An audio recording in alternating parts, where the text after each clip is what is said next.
Hello everybody. Once again, welcome to this collection episode focusing on the PlayStation 2 and PlayStation 1 as well. Well, we already went ahead and reviewed the PS2 that I have and the accessories I have for it. And here are the games. Nice little tower of PS2 games that goes up. And we're going to go ahead and kick things off with this part focusing on the PlayStation 1 games and everything that's in that little spindle case there. I'm going to go ahead and set this up on a tripod, try something differently, and we'll go from there. Got a different angle here, so I can simply hold up the games as we go through them. And first up, since we're going through the PlayStation, going in alphabetical order, I have Action Bass. Once again, still like fishing games, still like going fishing, but had to pick this up as soon as I got a PS2 because it was cheap and fun to play.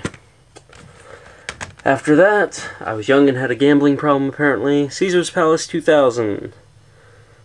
Woo! Nothing better than learning how to cheat the hell out of this game. Too bad it doesn't work in real life. Next we have Crash Bandicoot. As you can tell, part of the greatest hits. I played this quite a bit before I actually got a PS2, so as soon as I got the PS2 I decided to go ahead and start picking up some of the older games that I was playing at a friend's house. Likewise with this game is Croc. Obviously I go by the name Reptile, so anything that has to do with a reptile I'm pretty much a sucker for. Keep those back. Next up is a game that I recently picked up. Played a little bit of it in the past, never actually went through it. However, eventually one day I will. It's Final Fantasy VIII.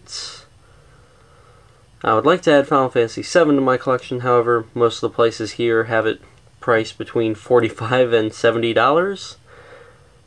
I'm not paying that much. It's not worth it to me. Played through it. From what I've heard, 8 is actually a little bit better, and I'm going to trust my friends who say that because they're generally right about those kind of games. Then next up we have actually the first Final Fantasy game that I've had ever played was Final Fantasy IX.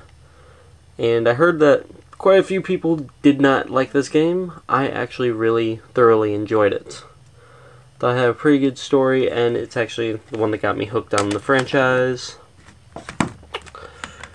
Next up, I love old arcade games, so Frogger.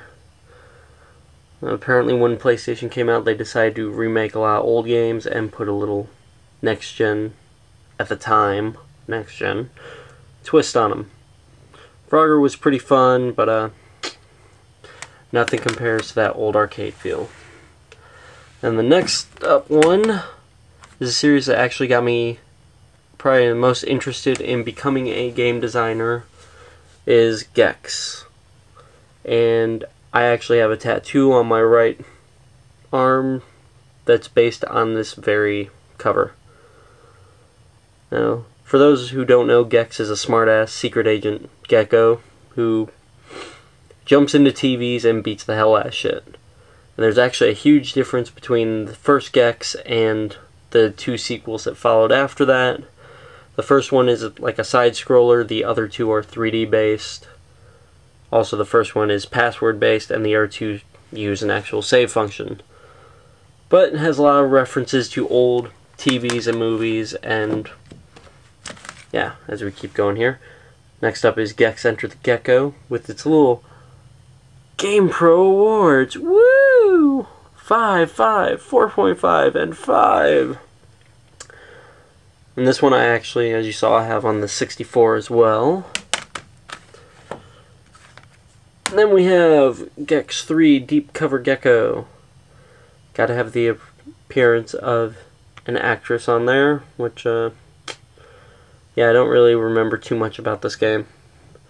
Loved how they brought back a lot of stuff, but they also reused a lot from the other games, so yeah. Look at that. Gotta take an Austin Powers theme there.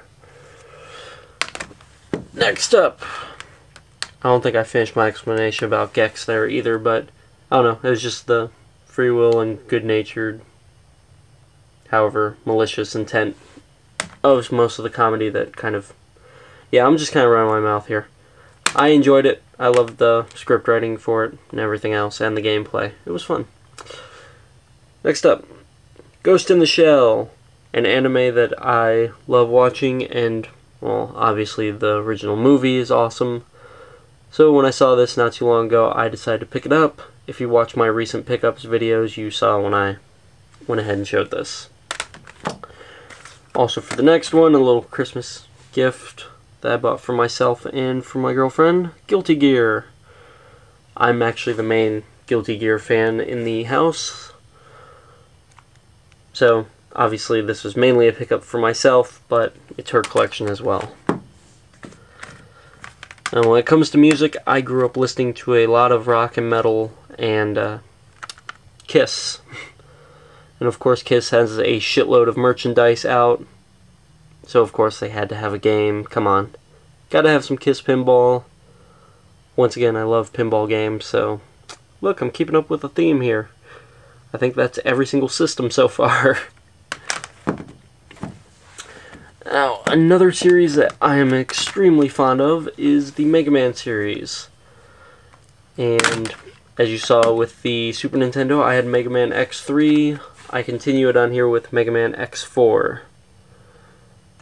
And obviously Zero is my most favorite character, so I was glad when you could freely just choose him to play as in this game. Which also continues in Mega Man X5.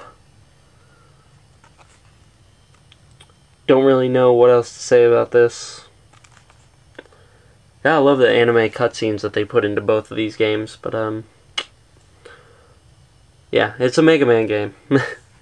If you've played them, you know them. If not, then talking isn't going to do any good. Alright, here's a game. I think I got this at Target for like $4. The Nagano Winter Olympics 98. Obviously, I got it for very cheap because it's a 98 Olympics game, and the PS2 came out in 2000. So, yeah. Not really big into Winter Olympics. I live in fucking Florida. Only experienced snow one damn time, so... And even then, it wasn't like, woo, let's go play in the snow kind of weather, so... One can dream, right? Next up we have, once again, notice in the upper left corner, it's back! We have Pong, the next level. And that pretty much just had like super hits and stuff in there. And we have a game I picked up for, well actually my girlfriend picked this one up for herself, RPG Maker. She saw that I had Fighter Maker and asked about it. I told her about it and she said, oh, I want to play that. And we haven't set up the PS2 to actually play it since then. Then we have Snowcross. Once again, like the Nagano Olympics. Space Invaders. I'm surprised it doesn't say it's back up here in the left corner. Someone finally broke the theme. Then we have a couple of games that I got for Christmas when I got the PS2. Somebody decided to send me Spyro the Dragon and Spyro 2 Ripto's Rage. And both these games were pretty cool and fun at the time. However, they are kind of timely and dated now, and obviously Spyro is really no longer around. And then, of course, I had to pick up Tony Hawk's Pro Skater 2. I loved the first one so much when I played at a friend's house. Was disappointed on the 64, so... When I got my PS2, I decided to say, fuck it, I'm getting Tony Hawk's Pro Skater 2. Oops. And there I go smashing my cases. That's fucking genius. But anyway, this game had a lot of fun stuff, a lot of cool levels, cool little cheats you could put in there like jetpack mode, and you could really have a lot of fun. And then finally the giant spindle here. As you can see, that is a demo, or yeah, demo disc I guess. Came with all the magazines, and I've actually got so many on here, I'm not even gonna pull them off, fuck it.